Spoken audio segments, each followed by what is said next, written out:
இன்னைக்கு பிக் பாஸ்ல என்ன நடக்குதுன்னு பாத்தீங்கன்னா, ரம்யா வந்து சண்டை போடுறாங்க. என்னன்னா, கெமி வந்து இவர் விஷயத்துல தலையிடக்கூடாது, பிரவீன் அண்ணா தலையிடக்கூடாது, ஆனா இவரு மட்டும் எல்லாருக்கும் விஷயத்திலயும் தலையிடுவாரு. அது மாதிரி யாரை பத்தி சொல்றாங்கன்னா, வாட்டர் மெலனை பத்தி சொல்றாங்க.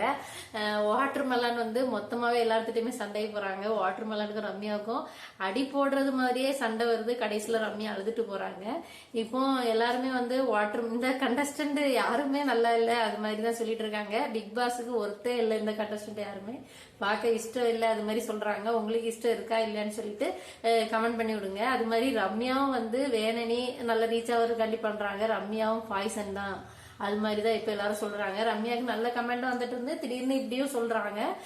வாட்டர் மெலானு, அதுக்கப்புறமா எல்லாருமே வந்து இது மாதிரி வேஸ்ட் பீஸ், அது மாதிரிதான் எல்லாருமே சொல்றாங்க. நீங்க என்ன நினைக்கிறீங்கன்னு சொல்லிட்டு கமெண்ட் பாக்ஸ்ல கமெண்ட் பண்ணுங்க. அது என்ன ஃபைட்டுன்னு பாத்தீங்கன்னா, நல்ல ஃபைட்டு போடுறாங்கப்பா. நீங்க பாருங்க,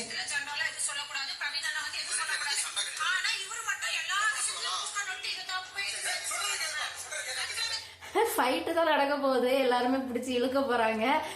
உங்களுக்கு வந்து இந்த சீசன் நல்லா இருக்கா இல்லையான்னு சொல்லுங்க. எல்லாருமே வந்து காமெடி எல்லாம் சொல்றாங்க. திவாகரும் கலையும் வந்து தான் மோஸ்டா நிறைய பேர் நாமினேட் பண்ணிருக்காங்களாம். நிறைய பேர் இந்த சீசனுக்கு அப்புறம் பாக்குறத விட்டுருக்காங்களாம், அது மாதிரி சொல்றாங்க. அது மாதிரி எல்லா சீசன்ல வந்து முட்டைக்கு சண்டை போடுவாங்களாம், இந்த சீசன்ல தான் கொரட்டைக்கு சண்டை போடுறாங்களா. இது மாதிரி நிறைய ஃபன்னியான ஆக்டிவிட்டிஸ் எல்லாம் நடக்குது. நீங்க வந்து எதுக்கு அந்த பிக் பாஸ்ல நடந்துற சண்டை உங்களுக்கு எது ஃபன்னியா தோணுதுன்னு சொல்லிட்டு கமெண்ட் பாக்ஸ்ல கமெண்ட் பண்ணி விடுங்க. வீடியோ பிடிச்சிருந்தா லைக் பண்ணுங்க.